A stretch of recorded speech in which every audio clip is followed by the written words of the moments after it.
Check. अब भैया थोड़ा आवाज बढ़ाइएगा। Hello hello check. जी हाँ मेरे दोस्तों, हर साल के भांति इस साल भी नवयुवक सरस्वती पूजा समिति आप लोगों का हार्दिक अभिनंदन करती है और करती रहेगी। तो उठाइए दोनों हाथ और प्रेम से बोलिएगा सरस्वती माता की जय, सरस्वती माता की जय। साल भर पर आती है विद्या देकर जाती है, साल भर पर आती है विद्या देकर जाती है। सरस्वती माता विद्या के दाता, सरस्वती माता विद्या के दाता, सरस्वती माता विद्या के दाता। विद्या के देवी होई बिना बाली, इनको महिमा सबसे निराली। विद्या के देवी होई बिना बाली, इनको महिमा सबसे निराली। अरे धुरा लगी चाहे माटी, चीर देंगे फाड़ देंगे, अब जो भी माँ के भाषण में बोलेगा उसे धरती में गाड़ देंगे। सरस्वती माता की जय।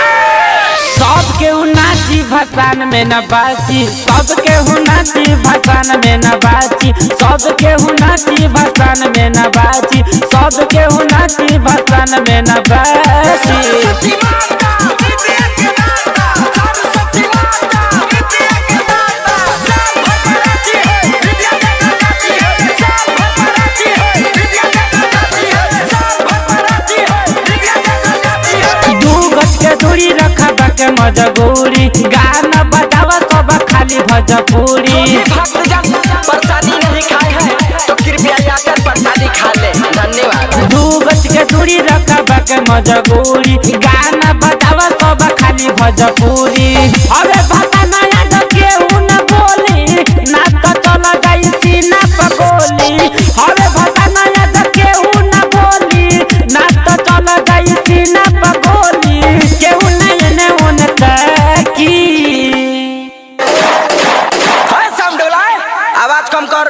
हाँ, एक आवश्यक सूचना, मेरे समिति के जितने भी सदस्यगण हैं, अगर मेरी आवाज को सुन रहे हैं तो सबसे पीछे एक लड़का ब्लू टी शर्ट पहना हुआ है और सामने वाले जो छत पे लड़की है उसको लाइन मार रहा है, तो उसको पता नहीं है कि ये लफुआ का भाषण निकला हुआ है। बोल दो सिस्टम में रहे। सरस्वती माता विद्या के दाता, सरस्वती माता विद्या के दाता। सबके नाची भसान में न बाची, सबके नाची भसान में न बाची, सबके नाची भसान में न बाची, सबके नाची भसान में न बाची। एक शायर याद आ गया, कहते हैं कि शीशम की लकड़ी की सुगंध चंदन की लकड़ी से कम नहीं, शीशम की लकड़ी की सुगंध चंदन की लकड़ी से कम नहीं।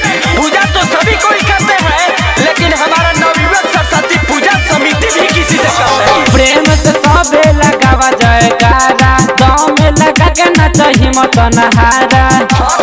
सब लौंडे बा। प्रेम से सबे लगावा जयकारा, गाँव में लगा के नाच हिम्मत नहारा। राजा बिहारी लिखले हो गीतिया, लंका नरेश कहे साचे हो बतिया। राजा बिहारी लिखले हो गीतिया, लंका नरेश कहे साचे हो बतिया। देखना देही पपाथी। हेलो ए ऑपरेटर, थोड़ा सा आवाज कम करो। केहू भी ट्रैक्टर के ढाला पलटक के डांस न करी, कायदा में रहो लोगन, फायदा करी। न तो जाना लो लोगन बम चली चाहे गोला, बम चली चाहे गोला, और हमनी के भाषण हर साल सही होला। सबके नाची भसान में न बाची, सबके नाची भसान में न बाची, सबके नाची भसान में न बाची, सबके नाची भसान में न बाची।